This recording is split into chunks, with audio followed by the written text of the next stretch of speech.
Rythu Bharosa, health centre రెండు కూడా buildings ప్రారంభోత్సవం చేసుకోవడం జరిగింది. గతంలో సచివాలయం కూడా చేసుకోవడం జరిగింది. మరి ఇక్కడ మీరు చూస్తానన్నారు 3 బిల్డింగ్లు మెయిన్ రోడ్డుకి కట్టించి అవి వాడుకలోకి తీసుకురావడం జరిగింది. మరి సచివాలయం మన గ్రామంలోనే ఉండటం వల్ల మనకి ఎన్నో రకాల ఉపయోగాలు. మీరు ఎక్కడికి వెళ్ళవసరం లేదు. సచివాలయం వల్ల మీ గ్రామంలో అన్ని ఉపయోగాలు కూడా జరుగుతూనే ఉన్నాయి అందరికి. మీ ఊర్లో గతంలో 5 సంవత్సరాల క్రితం ప్రభుత్వం ఎలా ఉందో ఒకసారి ఆలోచన చేయండి. ఇప్పుడు ఎలా నడుస్తుందో కూడా మీరు ఒకసారి ఆలోచన చేయండి. మరి మీ గ్రామంలో నేను వచ్చిన రోజు రోడ్లు ఎలా ఉన్నాయో ఒకసారి మీ అందరికి తెలిసిందే. మనం వచ్చిన తర్వాత శ్రీను ఆధ్వర్యంలో మరి ఎన్నో రోడ్లు వేయటం జరిగింది. మరి సచివాలయం, మరి హెల్త్ సెంటర్ గానీ, రైతు భరోసా గానీ 3 కూడా కట్టడం జరిగింది. మరి ఇళ్ల స్థలాలు ఇవ్వడం జరిగింది. మరి డ్రైన్లు కట్టడం జరిగింది. ఇళ్ల ప్లాట్లు ఇప్పించడం జరిగింది. మరి గత ప్రభుత్వంలో ఎప్పుడన్నా మీకు ఎలా వచ్చినాయో ఒకసారి ఆలోచన చేయండి. ఇక్కడ అక్కచెల్లెలు అందరూ కూర్చొని ఉన్నారు. మీ అందరికీ డ్వాక్రా రుణమాఫీ కూడా జరిగింది. గతంలో చంద్రబాబు నాయుడు మీ అందరికీ రుణమాఫీ అని చెప్పాడు. అలాగే డ్వాక్రా మహిళలకు కూడా రుణమాఫీ చెప్పాడు.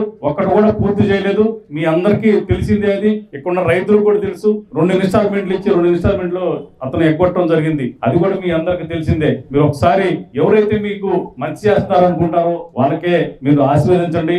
అట్లాగే మీరు కూడా పెద్ద మనసుతో నన్ను ఆశీర్వదిస్తే నేను మరి మీ గ్రామానికి ఎక్కువ సార్లు నేను రావడం జరిగింది. మీకు పనులు కూడా నేను దగ్గరలోనే మీకు అందుబాటులోనే ఉంటాను కాబట్టి మీ పక్క గ్రామమే మాది కూడా పెద్దపరివి. మరి మీ అందరికి నేను అందుబాటులో ఉంటాను. మా అన్నయ్య గారు ఉంటాడు. మరి మీకు అందరికి ఎవరు కావాలన్నా కూడా మీకు ఇబ్బంది లేకుండా మీకు పనులన్నీ చేయించుకోవడానికి మరి సొంత మనిషిలాగా వచ్చి నా దగ్గరకు వచ్చి మీరు పని చేయించుకోవచ్చు. మీ ఊరికి మా ఊరికి కొన్ని చుట్టాలు కూడా ఉన్నాయి. మీరు అందరూ కూడా నన్ను పెద్ద మనసుతో ఆశీర్వదించి మరి మళ్ళా మంచి మెజార్టీతో గెలిపించండి. మరి గెలిపిస్తే నేను ఈ ప్రాంతాన్ని డెవలప్ చేయడానికి నా వంతు నేను ఎక్కడా కూడా ఇబ్బంది లేకుండా కృషి చేసి ఈ ప్రాంతాన్ని డెవలప్ చేస్తానని చెప్పి గతంలో ఎవరు కూడా ఈ ప్రాంతాన్ని డెవలప్ చేయలేదు.